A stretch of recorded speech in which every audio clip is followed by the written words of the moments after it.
Mtungi halisi uliojazwa na Oryx daima utanunua ukiwa umefungwa seal madhubuti isiyo na dalili yoyote ya kukatika au kujikunja, na hii ndiyo alama yako ya kwanza ya usalama. Seal yoyote iliyokatika ama kuharibika inaashiria kuwa imeshatumika ama imechezewa, na pia kuna uwezekano mtungi haujajazwa na kampuni ya Oryx Gas. Toa taarifa. Fanya ukaguzi wa seal kama imebana vizuri na pia ni original. Daima kagua seal kabla haujanunua mtungi ama kutumia mtungi nyumbani. Endapo utagundua seal haipo kwenye mtungi au imeharibika au ina dalili za kuchezewa, usipokee huo mtungi. Toa taarifa Oryx. Usalama wako ni kipaumbele chetu. Daima kagua vizuri seal kwenye mtungi wako. Endapo una mashaka, usisite kutupigia kwa simu ya bure namba 0800 750 183. Oryx Energies, pamoja nawe daima.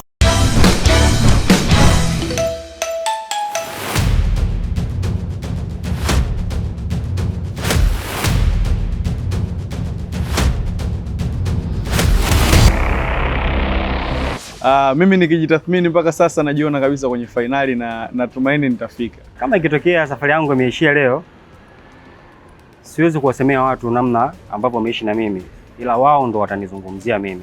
Ila mimi binafsi kwa kwao wao, yes, nimefanikiwa pia. Fanikiwa kwa sababu nimekutana na familia ambayo tangu natoka nyumbani na kuja hapa, lengo langu lilikuwa mbili. Lengo la kwanza kujenga familia mpya, na lengo la pili ikitokea kuwa winner family life. Lakini kama ikitokea labda leo nimetoka leo, mimi ndo nitakumbuka sana wao. Kwanza kiukweli sijategemea kama ningeingia top 10. Hata 20 yenyewe sijategemea. Kiukweli hadi hapa nilipofikia mwenyewe najiona mshindi tayari. Mashindano sio marahisi, watu ni wengi, vitu ni vingi. So kiukweli niko very grateful, lakini pia I'm proud of myself hadi hapa nilipofikia. Kuingia kwanza kwenye top 10 kwa mimi ni zawadi kubwa sana kutoka kwa Mwenyezi Mungu, namshukuru sana. Lakini nimepitia mengi magumu makubwa. Yaani hapa kiniangalia mikono yangu nimeungua kila mahali, lakini naungua napona kila baada ya wiki hivyo naendelea. Kwa hiyo haikuwa easy, haikuwa rahisi kabisa yani. Namshukuru Mwenyezi Mungu mpaka sasa hivi I'm okay, maisha yanaendelea.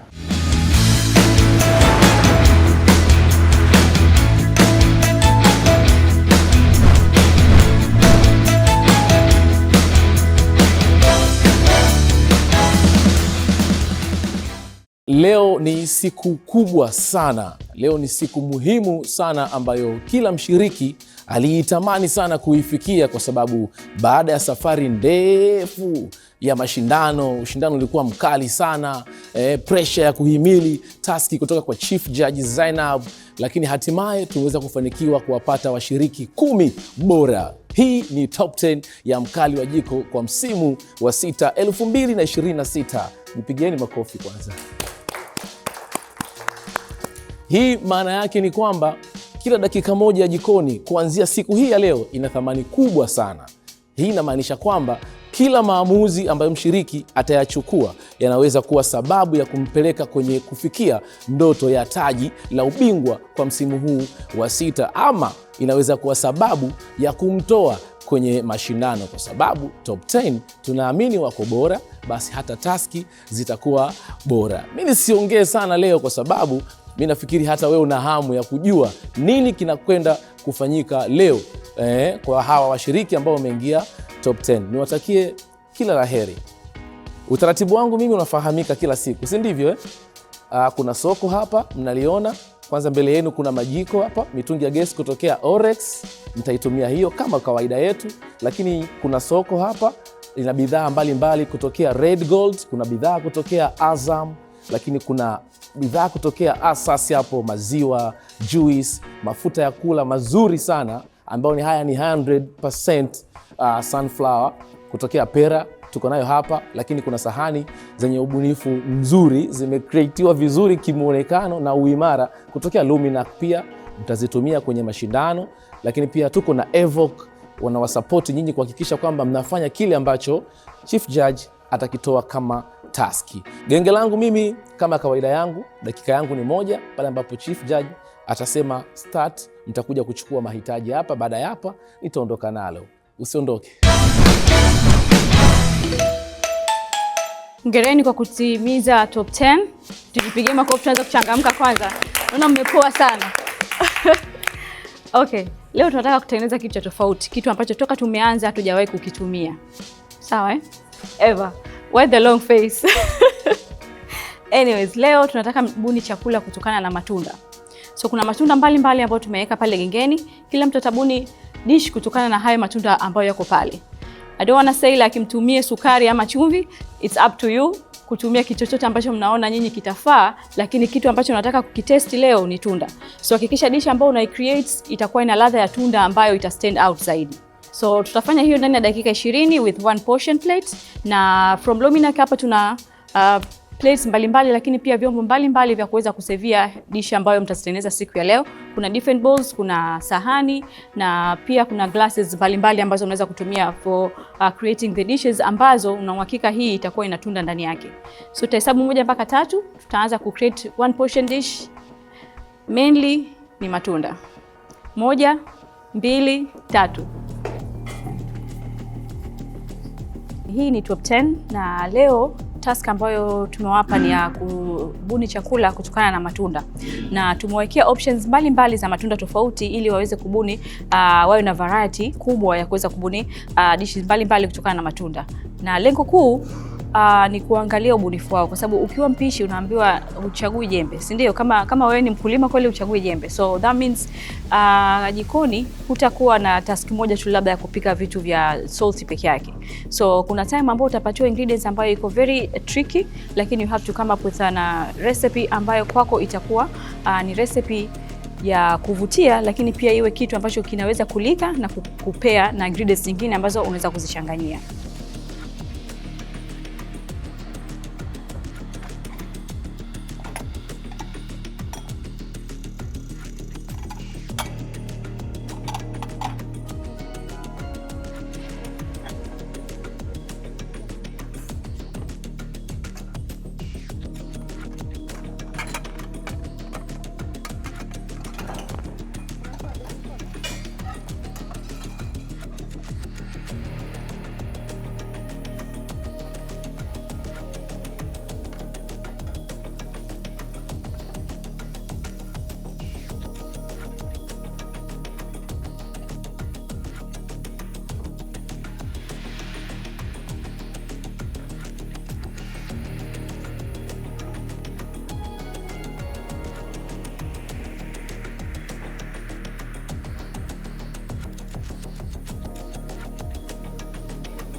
Task ya leo of course ilikuwa iko complicated sana, kwa sababu unaambiwa kwanza uandae dish yoyote ile unayotaka wewe, lakini kwa kutumia matunda.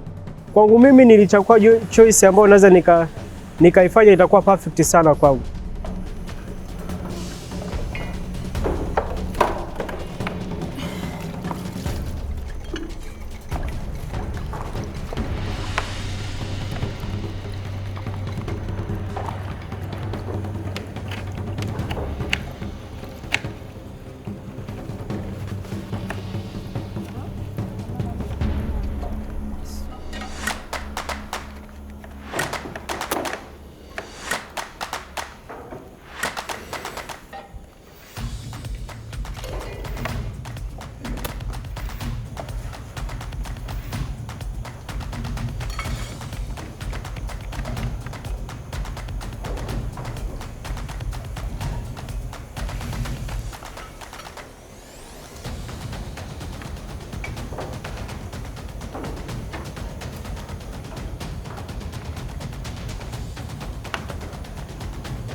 Chochotea unacho Mario. Chochotea nini maji?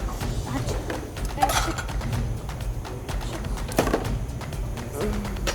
Kuna mwenye asali. Claudia. Unatayarisha nini? Natengeneza abo. Hii ni kama dessert ambayo inakuwa na mchanganyiko wa matunda tofauti. Ni abo dessert. Ambayo ina nini? Ambayo ina mchanganyiko wa matunda pamoja na yogurt. Matunda gani ambayo umetumia? Nimetumia ndizi, maembe, apples pamoja na grapes na pineapple. Okay. Eva, unatayarisha nini? Chocolate fruit Truffle. Truffle. Okay. Kwenye truffle yako unaweka nini? Na kama hizi ndizi, nanasi na apple na hii hapa. Hii zabibu. Okay. Nichanganyia hapo chini naweka biscuit. How did you make the chocolate truffle? Nimechukua maziwa nimechanganya na kokoa na unga kidogo wa ngano na sukari kidogo. Okay. Mariam? Mimi natengeneza, naomba niite honeymoon platter. Okay. Yeah. Inakuwa na nini na nini, matunda gani? Nafanya mini pancake. Nafanya peanut butter sauce, afu itakuwa na matunda mengine kama zabibu. Hizi mini pancake hapo umetia nini ndani? Nimetengeneza pancake butter, alafu nikakatakata ndizi nikazidumbukiza na nazi pan fry. So ni banana pancakes? Yeah. Alafu na save with what umesema? Peanut butter sauce, lakini itakuwa pia na fruits. Peanut butter sauce. Ambazo fruits nitaweka cream chini. Fruit ni nini? Itakuwa kama creamy fruits. Creamy fruits. Okay. So in creaminess unatumia nini? Nitatumia hapa gishta, cream. Cream? Alafu nitatumia na maziwa kidogo. Na hiyo peanut butter. Nitatengeneza sauce yake, nitachanganya pamoja. Sawa. All the best. Okay, thank you. Anita? Yes, madam. Unatayarisha nini? Natengeneza banana. Okay, how did you make it? Nimetumia banana, nimetumia maziwa, baking soda kidogo kwa ajili ya ngano kulainika pamoja na ngano. Na sukari kwa mbali kwa sababu banana ina sukari tayari. Okay. Sawa. All the best. Thank you. Mimi natengeneza egg pudding, lakini pudding yangu nimewekea flavor ya nanasi. Kwa nimekatakata nanasi ndogo ndogo mix humo ndani yake. Okay. Yeah. How did you mix the pudding? Nitumia yai, maziwa, nikakatia hiyo nanasi, lakini pia chini niliyayusha sukari, nikawekea kwa chini ya kibakuli. Yeah, for the caramel. Kwa sababu ya mazingira nitatumia steaming method kama hivi. Niweka kibakuli kwenye maji ya moto ili pudding yangu hivi. Alright. Yeah. Kila la heri. Sawa. Juma, Naam. unapika nini? Leo naandaa test one. Yeah. How do you make it? Ni banana. Unaifry then unaifanya flat on top unaweka mola. Okay. Yeah. Sawa. All the best. Thank you.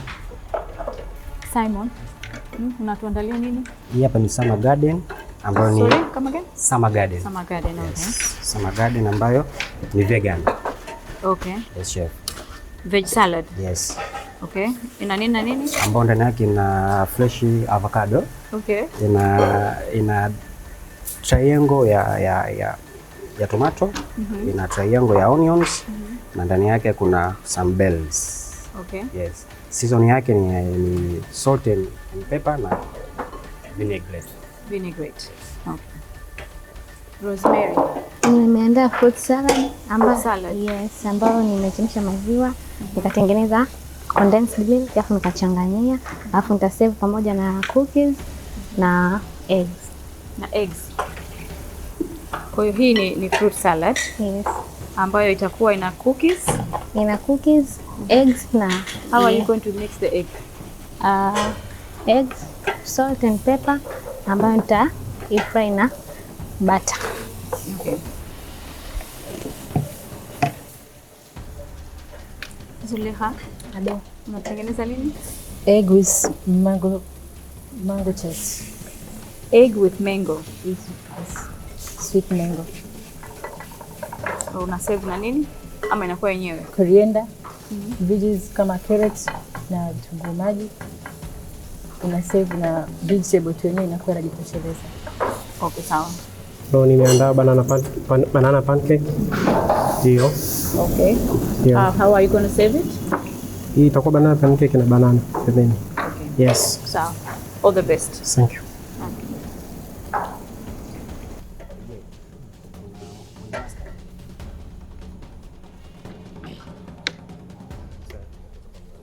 Dakika 20 ambazo wanatakiwa create any kind of dish ambayo inatokana na matunda. Hii hata mimi kwangu imekuwa ni surprise kwa mara ya kwanza kuona kwenye Mkali wa Jiko washiriki wanapewa matunda tu kutengeneza chakula, na main ingredient ndio hayo matunda. Kitu gani ambacho kitafanywa, hiyo ni sababu ya mashindano haya. Tusubirie mpaka dakika ya mwisho Chief Judge Zainab Isa atavyoenda kusema kwamba stop, tuone nani ataweza kubaki kwenye kambi, nani yatamshinda. Tuanze tu break, tukirudi tunaendelea na mchakato. Mtungi halisi uliojazwa na Oryx daima utanunua ukiwa umefungwa seal madhubuti isiyo na dalili yoyote ya kukatika au kujikunja, na hii ndiyo alama yako ya kwanza ya usalama. Seal yoyote iliyokatika ama kuharibika inaashiria kuwa imeshatumika ama imechezewa, na pia kuna uwezekano mtungi haujajazwa na kampuni ya Oryx Gas. Toa taarifa. Fanya ukaguzi wa seal kama imebana vizuri na pia ni original. Daima kagua seal kabla haujanunua mtungi ama kutumia mtungi nyumbani. Endapo utagundua seal haipo kwenye mtungi au imeharibika au ina dalili za kuchezewa, usipokee huo mtungi. Toa taarifa Oryx. Usalama wako ni kipaumbele chetu. Daima kagua vizuri seal kwenye mtungi wako. Endapo una mashaka, usisite kutupigia kwa simu ya bure namba 0800 750 183. Oryx Energies, pamoja nawe daima. Kwa nini utumie Luminac? Ni imara mara 3 zaidi. Inahimili mabadiliko ya joto. Unaweza kutoa kwenye fridge kwenda kwenye microwave bila shida yoyote. Ni rahisi kusafishika, haitunzi bakteria wala harufu mbaya. Inakuja na design tofauti tofauti zenye mvuto sana.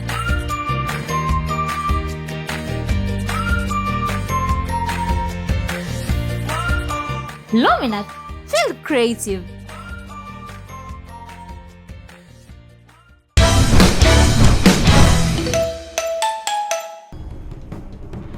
Dakika 1 imebaki. 1 minute left.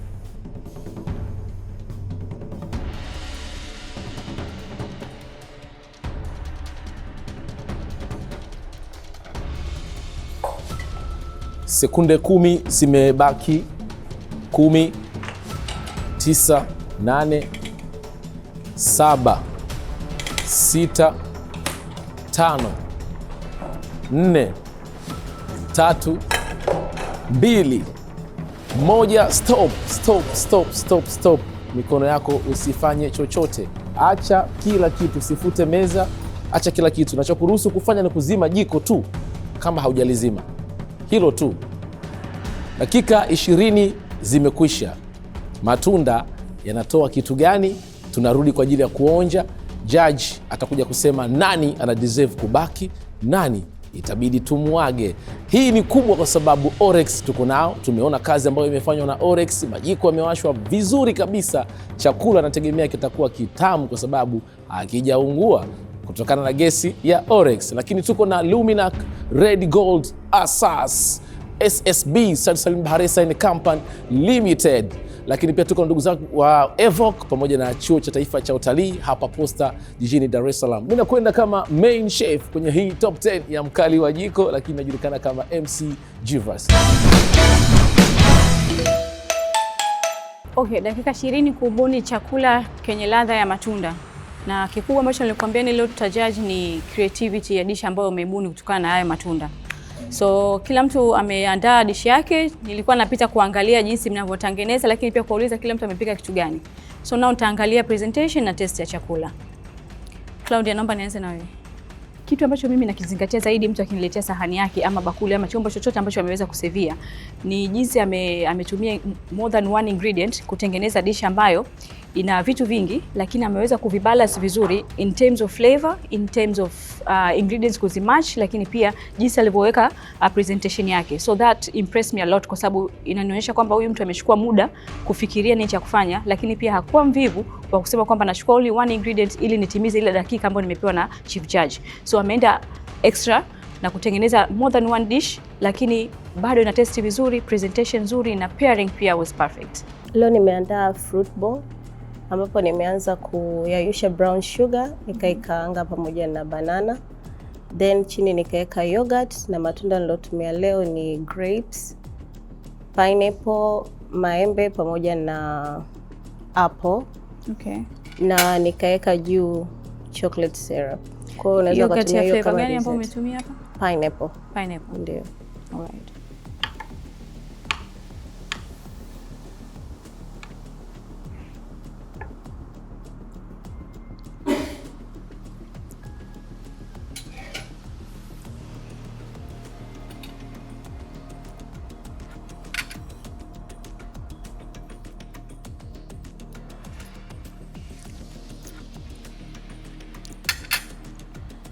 Hii banana uli caramelize vipi? Nilitumia brown sugar peke yake. Asante. Yeah.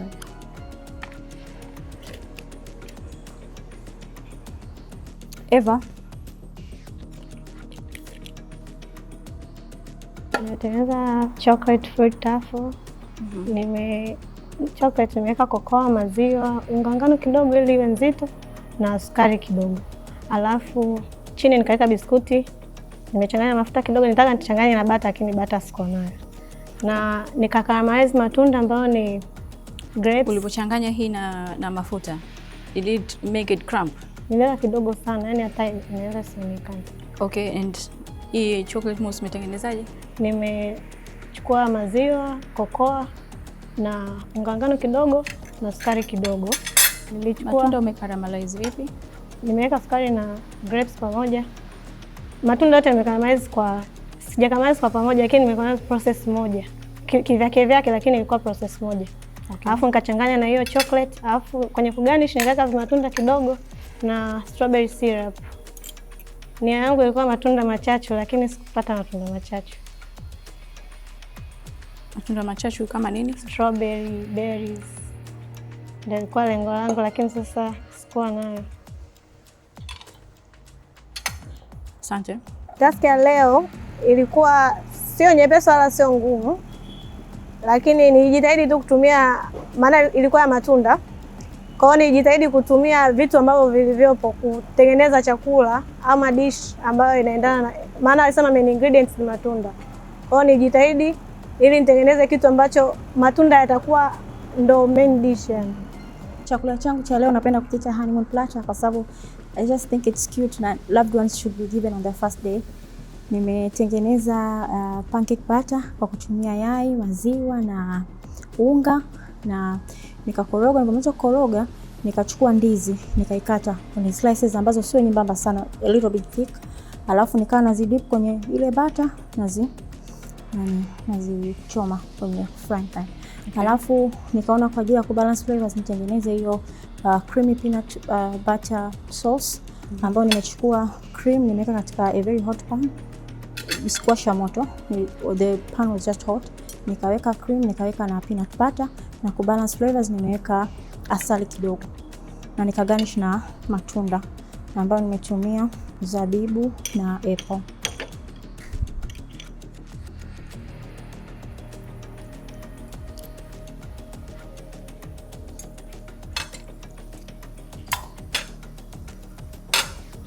Asante.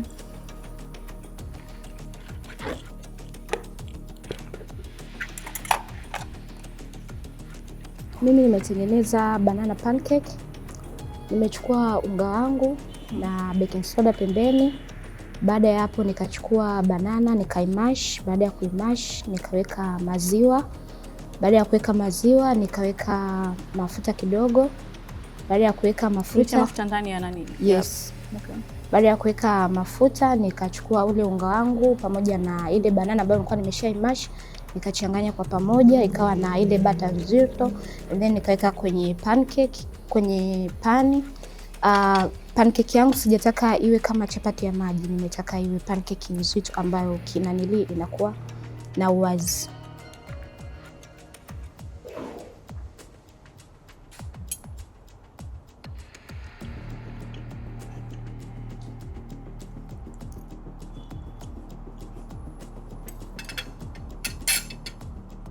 Asante. Amos.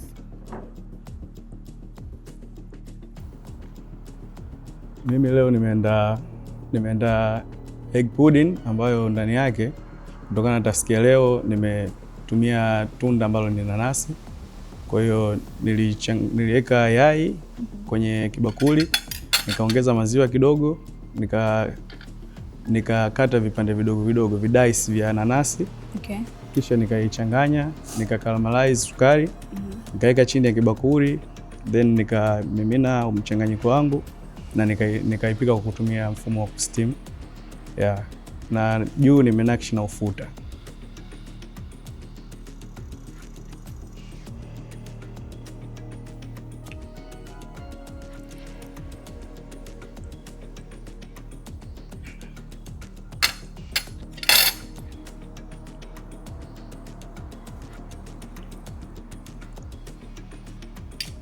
Asante.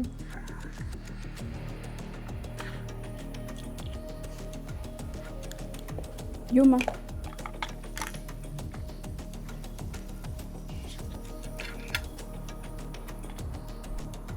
Kutokana na task ya leo nimeweza kuandaa teston. Teston ni jinsi ilivyo kama ilivyo ndo asili yake, na kaangwa ndizi ambayo unakata kama piece ambayo unaifry. Ukishamaliza kuifry unaifanya iwe kidogo ya flat. Then unaikaanga tena kuifanya iwe crispy. Lakini kuna mifumo miwili ya upishi hii, unaweza kuifanya ile banana iwe crispy au soft. Na leo nimeopti kwenda na banana ambayo ni soft. Lakini pia nimeweza kuikava na kuikoti na unga wa ngano ambao nimemix pia na banana taste kwa sababu ni pishi la banana. Nimeweza kuikoti na kuifry tena, lakini not that kwamba kabla kuandaa hii testoni inabidi uandae guacamole before you make banana. Kama unaweza kuandaa ukahifadhi maybe kwenye fridge then ndio kaandaa banana.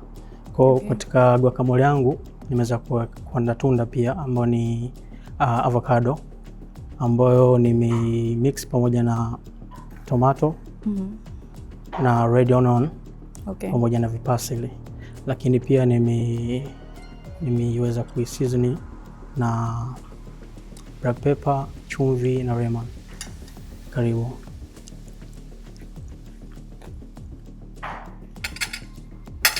Asante.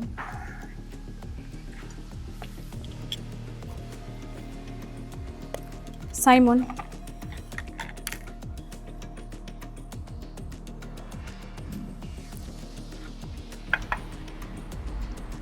Mimi leo nimefanya vegan. Hiyo ni summer garden salad ambayo ni 100% ni vegan. Okay. Yes, ambayo ndani yake na cup of avocado, half, ina soft lettuce, ina cubes of tomato, ina triangle ya onions na on top nimeweka bells. Na dressing yake nimefanya vegan dressing ambayo ina honey, ina salt and pepper, ina asali. Hii sauce umeimwagia mpaka kwenye avocado au only on the salad? Yes, all. Cool. Yes.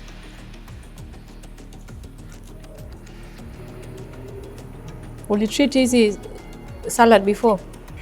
Yes, I know that. Ulizitreat na nini? Sorry? Ulizisafisha na nini? Maji masafi pale. Peke yake? Yes.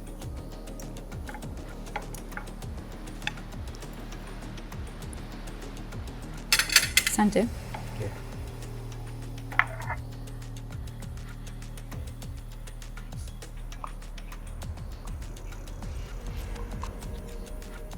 Leo dishi yangu nimependelea kutengeneza fruit salad, eggs pamoja na biscuit kwenye kusevia. Kwenye fruit salad Mara kwanza kabisa kabla sijafanya chochote nilianza kutengeneza condensed milk. Nilitegemea kutakuwa na custard lakini nikakosa, kwa nikatengeneza custard. Ilikuwepo, sema labda hujapata time ya kuichukua. Sikuiona. Nikatengeneza kwanza condensed milk, nilipomaliza wakati inachemka nika prepare matunda ambayo nimechukua banana, apple pamoja na pineapple na hizo grapes. Nilipokata kwenye cubes, ilivyotoka ile condensed milk nikapoza, ndo nikaanza kusotea matunda yangu. Baada ya hapo nikatengeneza na hilo yai ambayo niliweka chumvi pamoja na pilipili manga, nikalifry na butter, nika plate na hizo biscuit. Ni chakula ambacho kinaweza kutumika kama dessert hasa na kizuri, yani napendelea sana kwa watoto. Okay, na pairing yako hii ulivyoweka biskuti iko kavu pembeni, hapa tuna combination ya matunda, maziwa na sukari, na hapa kuna yai, chumvi na pilipili manga. You think this goes together? No. Can you call this a dessert? No, yani dessert ni fruits pamoja na hizo biscuits. Then why did you put the egg?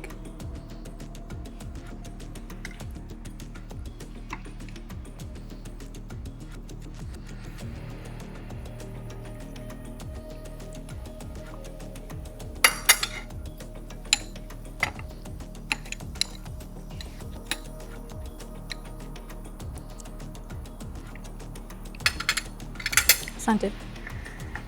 Kiukweli kuna odd pairing ambazo unaweza kuzifanya, either zikakupa matokeo mazuri ama zikakufelisha moja kwa moja. Kwa hiyo when it comes to kupea chakula, na ndio maana hata niliwafanyia training ya jinsi ya kupea chakula gani ambacho kinaendana na kitu gani, aina gani ya upishi unaweza kuitengeneza na kitu fulani. So kitu cha msingi ambacho leo nimekinotice ni pairing. Ilitokea very odd pairing ambayo ilimfanya mshiriki asiweze kufanya vizuri kwenye dish yake. Nimepika mayai yenye mchanganyiko wa coriander, vitunguu maji, carrot pamoja na maembe ambayo naita eggs with mango. Na hapo kuna hizo orange grasses ni kwa ajili ya kuipresent vigi ambayo ni carrot.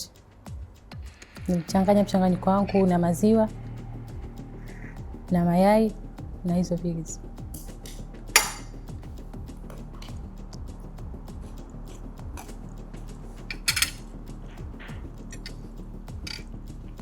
Asante.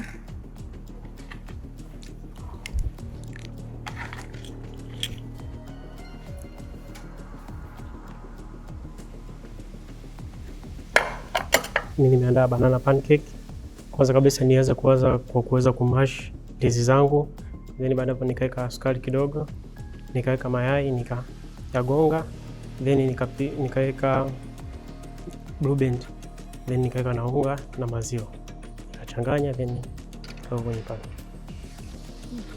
Hiyo.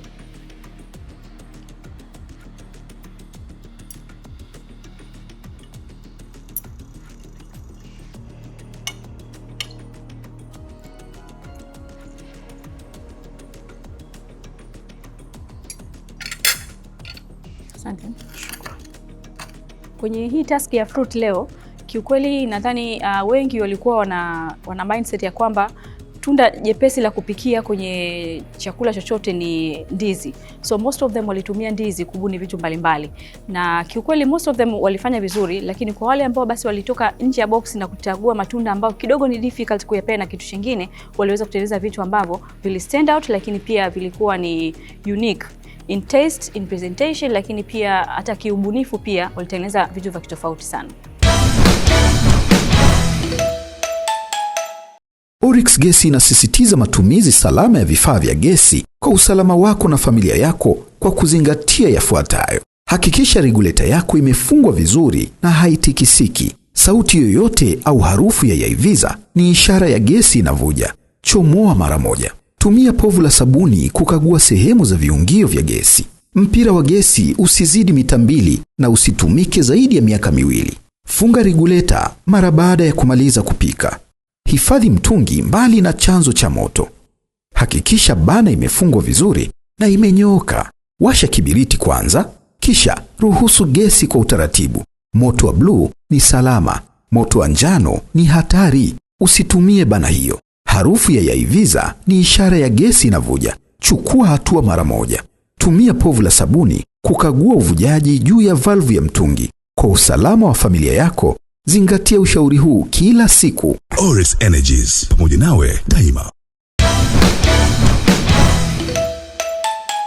Leo tuliwapa dakika 20 ku create dish kutokana na tunda.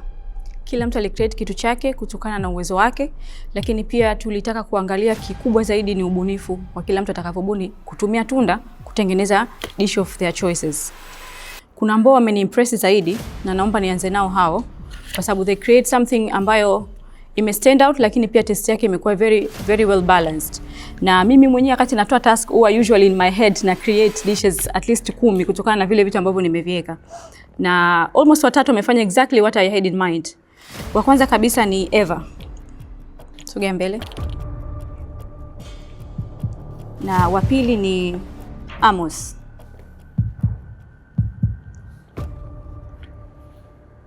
Nyi wawili mmetengeneza dishes ambazo mimi mwenyewe kichwa changu wakati naweka ile task nilikuwa nafikiria kufanya the same. That's why nikaweka cookies na I was sure like no one is going to use the cookies, but thank you for using the cookies kwa kutengeneza the truffle. Nilichokipenda zaidi, japokuwa hukuweka bata kwenye ile crumbs zako za cookies, lakini ile chocolate mousse yako ilikuwa very tasty. I was worried ulivyoniambia umetumia unga ngano, sikujua itakuwa thick kiasi gani kwa sababu usually tunatumia either utumie custard ama corn flour. But then umetumia unga ngano. You knew how to balance it enough kuifanya isiwe nzito sana mpaka ukapata taste ya unga wakati unakula. So congratulations for that. The taste was amazing. Please clap for her. I could taste the chocolate vizuri na matunda yote yalikuwa na ladha nzuri bila kupoteza ladha yake kutokana na ile chocolate. So you are through for the next round.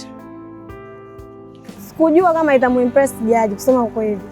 Sababu kuna wakali wengi na nilijua watu watafanya vitu vikubwa. Kwa hiyo yani nilijua tu nitakuwa tu kawaida ili mradi tu nimefanya. Yeah. Lakini nashukuru tu nimemuimpress jaji. Amos, same with you. Wakati unatengeneza pudding yako, I was worried like will time be enough for you?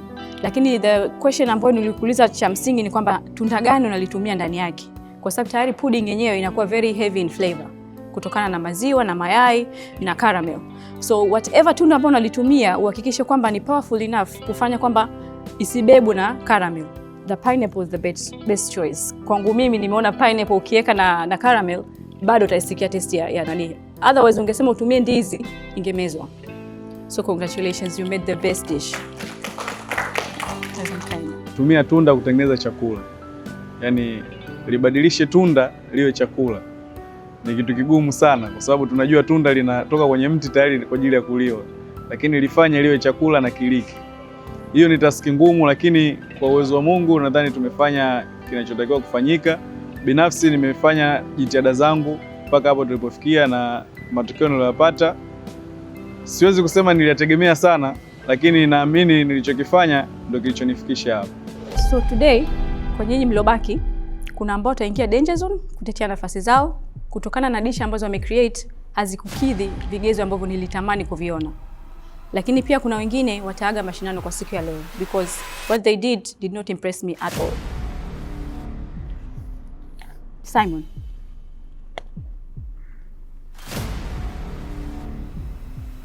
Claudia. Zuleha.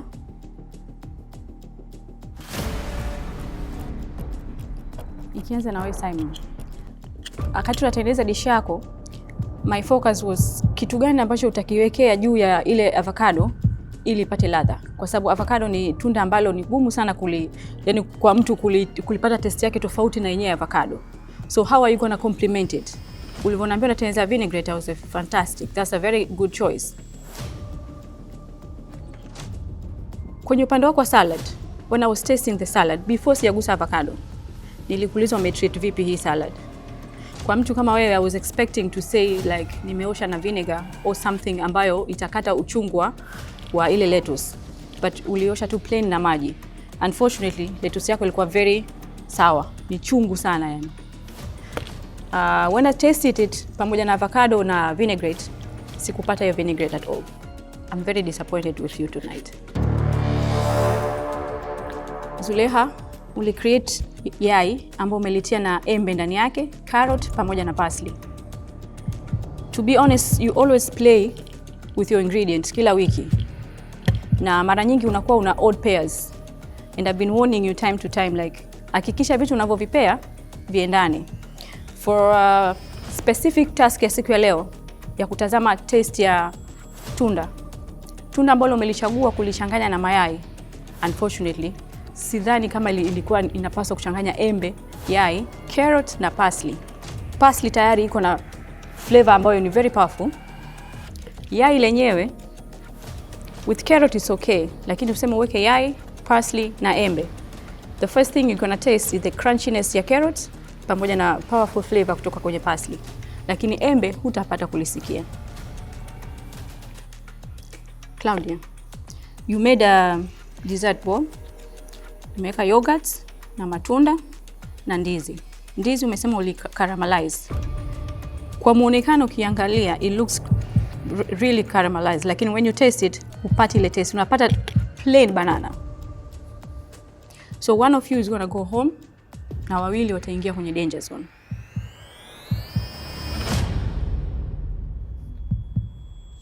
Zuleha, leo tunakuaga ndo mwisho wa mashindano kwa mwaka huu, lakini we hope to see you again next year kwa msimu wa 7, lakini pia it has been a pleasure having you kwenye Mkali wa Jiko, na natumaini pia washiriki wenzio watakuwa wamejifunza vingi kutoka kwako. How daring you are kuchanganya different flavors, lakini kwa siku ya leo flavors ambazo umezichanganya hazikuendana. So tunaomba tumuage Zuleha. Nimejisikia vizuri sana kuwa katika top 10 na safari ambayo imeanza kuanzia tulipo usaili mpaka tulipofikia top 10 ilikuwa kwangu ni heshima na kufurahi. Lakini pia kwa hapa kwenye kambi nitakuwa nimemisi vitu vingi sana, sababu ni kama familia sasa. Tumezoeana na timu nzima ya Mkali wa Jiko season number 6 na washiriki wenzangu tumezoeana sana, ni kama familia, kwa hivyo nitawamisi sana. Ni kitu kizuri. Pia baada ya kutoka kwangu, yani leo kuyaga mashindano, ni kitu cha kawaida katika mashindano kwa sababu lazima mwisho wa siku apatikane mshindi. Kwa hivyo sio kama kimenirudisha nyuma. Nafikiri hata kama nitapata bahati na nafasi mwakani nitaweza kurudia tena. Lakini pia imenifundisha vitu vingi kutokana na style yangu ya kupika na chef judge katika maoni yake kwenye vyakula. Nashukuru pia. Sio mpishi mbaya, najua ni mpishi mzuri, lakini ndo kama hivyo. Kwenye mashindano lazima patikane mshindi. Pia nimefurahi kuwa kwenye Mkali wa Jiko season number 6 kwa sababu nimeshiriki. Ina maana mara nyingi huwa nasema something is better than nothing. Kushiriki ni tofauti na kama ningekuwa nimekaa nyumbani. But experience ya vitu vingi wakati napika, na kama kuna vile vyakula ambavyo nilikuwa natumia mafuta ya pera ni mazuri sana. Ni mepesi, yalikuwa yananifanya jikoni niwe confident. Ni hivyo. Simon na Claudia utaingia kwenye danger zone for next week. Alright. Kitu ambacho kimefanya niingie danger zone siku ya leo binafsi na akili ni umakini. Umakini kwenye upande gani? Kwenye upande wa maamuzi pia.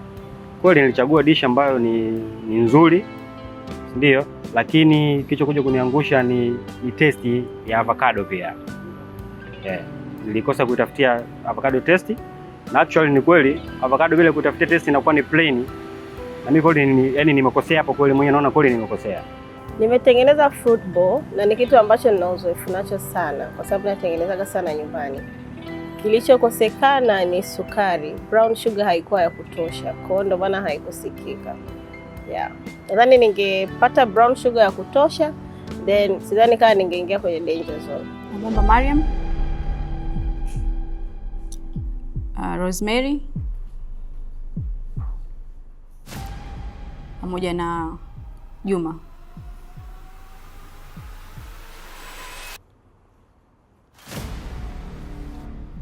Katika nyinyi watatu ni mmoja peke yake ndo ameniimpress kwa dish yake siku ya leo.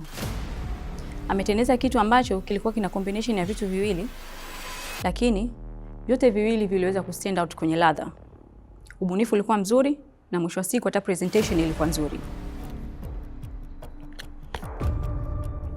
That means huyo pekee ndo ataendelea na mashindano na wawili watayaga mashindano siku ya leo. Juma, hongera. You made the best dish. Ndizi imesikika kweli ladha yake, na uzuri ni kwamba ulitengeneza guacamole. Guacamole was fantastic taste na imecomplement vizuri na ile ndizi. So congratulations. Kwanza kabisa kipindi tunaingia kwenda kufanya task ya leo, sikuwa najua kabisa naenda kupika nini. Mpaka naambiwa tuchague kitu gani cha kupika kutokana na matunda, bado sikujua nini naenda kupika. Lakini akili ikaja haraka, nikamkumbuka chef wangu mmoja chef kunifundisha baadhi ya kitu. Basi nikachagua tunda ambalo nikaenda kuifry na kutengeneza guacamole. Basi hivyo nashukuru Mungu imepita. Japo mimi kipindi natengeneza nilikutana na vikwazo vingi sana. Ndizi yenyewe ilikuwa inanikataa. Kila nikitengeneza inanikataa. Kiasoma nikakata tamaa kabisa, nikaona hii sasa shughuli imeisha leo. Lakini namshukuru Mwenyezi Mungu alinipa akili nini nifanye, nikajiongeza chap nikaplate, kikatoka vizuri. Taste ilipendwa na muonekano ulipendwa, presentation pia ilikuwa poa. Nashukuru Mungu nimeingia hatua inayofuata. Mariam pamoja na Rosemary tunawaaga siku ya leo. Siku hazifanani. Nilipofika pale nilipoona fruits nimefanya ambacho niliona let me do it, lakini kusema kweli wenzangu, yani kuna wengine unaona kwa sababu alifikiria zaidi. Yani niseme umeuliza majaji walikuwa fair. Yes, yani nimeona ilikuwa sawa. Hakuna kitu kibaya. Imepita siku ya leo. I did what I had to do. Inshallah. Next time maybe. Yeah. Leo kitu ambacho nafikiri kimeniangusha ni lile yai. Kwa sababu tuliambiwa tutengeneze chakula kutokana na matunda. Sawa, nilitengeneza fruit salad. Lakini fruit salad inaendaga kama dessert. Kwa hiyo ningeweka tu ile fruit salad pamoja na zile biscuit peke yake ingekuwa imetosha yani kabisa kama dessert. Lakini lile yai ndo limenitoa kwenye mfumo. Justin, nakuomba mbele. Anita, both of you mlitengeneza pancake, banana pancake. And I keep telling you guys every day, katika seti wote wawili mtengeneza kitu kimoja, the best one ataenda na wewe ambao hujatengeneza vizuri tabaki. So both of you mlitengeneza pancake. Anita we made banana pancake, Justin umetengeneza pia banana pancake. When I was going round, I was impressed na ya Anita. It looks really creamy, really round, and kwa muonekano it looks perfect. Akati wewe unachanganya, I was worried kwa sababu ulitia siagi ikiwa iko dry, ukachanganya na mayai na maziwa. I was worried kwa sababu ingeweza kukado. Lakini wakati unapika, ili melt kwenye pan and it complemented and it made your pancake have the best taste kuliko ya Anita. So kwa muonekano ya Anita ilikuwa inaonekana vizuri, but for the taste yours is the best. So congratulations, you are through. Anita, jitetee next week. I'm giving you this your last chance, kwa utaingia kwenye danger zone. Thank you. Tumeweza kurepresent vitu ambavyo tumetengeneza. Mimi niweza kutengeneza banana pancake na mwenzangu alitengeneza banana pancake. Lakini kwa yangu mimi ilionekana ya kwamba ina kala nzuri, imemenyeka vizuri. Chief Jaji akasema kwamba testi sio kali kama ya mwenzangu. Ndio nimeingia danger zone, haimaanishi ya kwamba nimeshatoka kwenye mashindano, hapana. Nitaongeza umakini. Naongeza umakini na nitajaribu kufanya kadri ambavyo ninavyoweza kwa uwezo wa Mwenyezi Mungu pia, sababu yeye ndo kila kitu pia. Nitoke hapa ambapo nilipo. Ingawa sio kitu kibaya. Yes, ila ni alert. Unapewa alert kwamba next time fanya better zaidi. Vitu ambavyo nitavikumbuka sana, kwanza tulikaa kama familia, tumezoeana. Yaani tumeshirikiana sana kwa mambo tofauti na ya kwenye mashindano, tofauti na kupika, mambo ya kimaisha, tumepeana mawazo tofauti. Kwa hiyo nitawakumbuka sana. Kikubwa ambacho napenda kuwaambia washiriki ambao wamebaki wanaendelea na mashindano, waendelee kupambana na kushirikiana kama ambavyo tunashirikiana. Watafika, kwa kuwa ni mashindano na mshindi anatakiwa kupatikana tu ni mmoja. Kwa hiyo endelee kupambana zaidi. Kwa performance ambayo nimeifanya leo, na matokeo ambayo nimeweza kuyapata kwa mimi vilikuwa kwanza vinakinzana, mpaka ilivyotokea nimetajwa kwamba nimepita, basi hapo ndo nikajiona kwamba okay, kumbe inawezekana kuwa hatua fulani zaidi, kuwa hata mshindi inawezekana. Alhamdulillah, nashukuru kwa sababu malengo yangu ilikuwa ni kubiti nafasi tu 10, top 10, kuingia tu unaofuata. Kitakachotokea ni bonus, kama nilivyosemaga kwamba Mwenyezi Mungu anampa mtakaye itakavyokuwa. Alhamdulillah, hivyo hivyo. Ninachoahidi mashabiki zangu wanaoniangalia, my friend from wanaonitazama, naweza kusema ya kwamba kwa uwezo wa Roho Mtakatifu sitoweza kuangusha, na kwenye hii danger zone tayari Mungu ameshaweka nguvu zake, so tunaweza kukutana tena around ya 6 bora. Task ya leo kiukweli, kwanza waliperform vizuri kwa wale ambao wamepita, lakini pia kwa wale ambao hawajapita, usually mimi naangalia kama ni mafunzo pia kwa wale wanaotutazama, lakini pia kwa wale wanaobaki kuangalia mistake gani ambazo wenzao wamefanya. So hii inanipa picha ni kwamba washiriki ambao tumebaki nao sasa hivi, kwanza mimi kama chief judge nimeshaanza kuona kwamba kuna ugumu huko mbeleni, na inabidi nifikirie namna gani ambayo naweza nikawaongezea training, sio tu kwa ajili ya kuweza kuwapa nafasi zaidi, lakini pia kuwaongezea ujuzi ili waweze kuperform kwa kiwango ambacho mimi kama chief judge ninapenda wafikie kwa hawa waliofikia mpaka sasa hivi.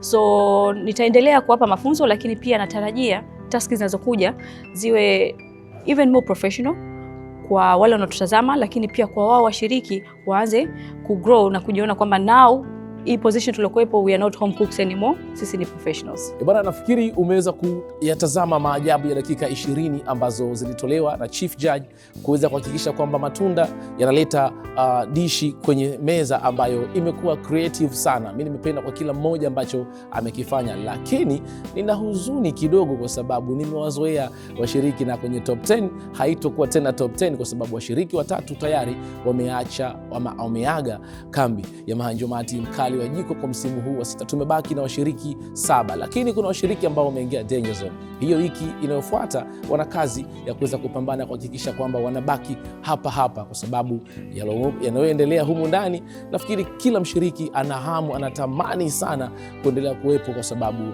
kinyang'anyiro kinaenda kuelekea kwenye ushindi.